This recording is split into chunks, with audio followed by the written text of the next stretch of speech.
Estou acompanhando, senhora presidente, na organização criminosa, ouvi com muita atenção hoje as ponderações do ministro André Mendonça, no sentido de que se teria associação, mas a lei, ao afirmar no parágrafo 1º do artigo 1º que a organização é esta associação estruturada, e aqui se tinha um modus operandi devidamente organizado, ordenado, parece-me que ficou devidamente comprovado que estávamos diante não de uma associação nos termos do Código Penal, mas verdadeiramente como uma organização criminosa nos termos do artigo 1º da Lei 2.850, razão pela qual também neste ponto eu estou acompanhando o ministro relator e também o ministro revisor, e é como voto, senhora presidente.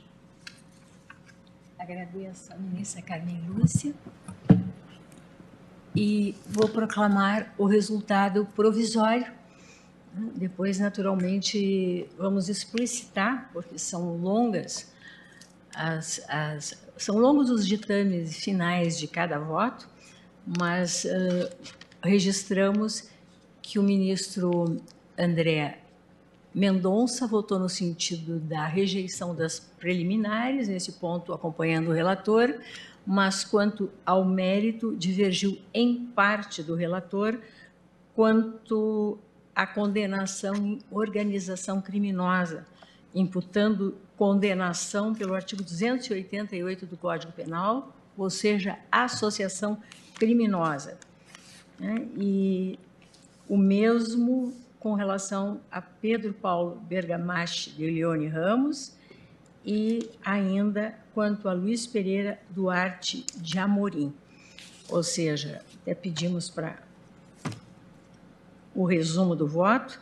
A condenação é pelo artigo 317 caput do Código Penal, corrupção passiva, por lavagem de dinheiro, e nos termos do voto proferido por Sua Excelência e do artigo 288 do Código Penal. Isso com relação a Collor.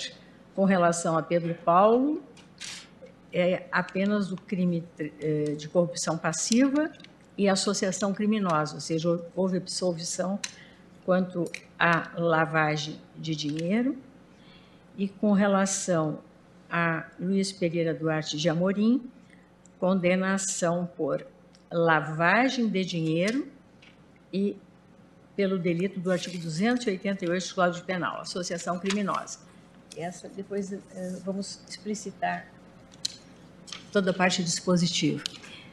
O voto do ministro Nunes Marques acompanha o relator quanto à rejeição das preliminares, mas julga improcedente a denúncia. É isso, né, ministro Nunes Marques? E os ministros Luiz Roberto Barroso, Luiz Fux e Carmen Lúcia acompanham o voto do eminente relator, naturalmente com relação à condenação. Depois a dosimetria nós vamos debater oportunamente, porque aí talvez haja alguma divergência, vamos enfrentar.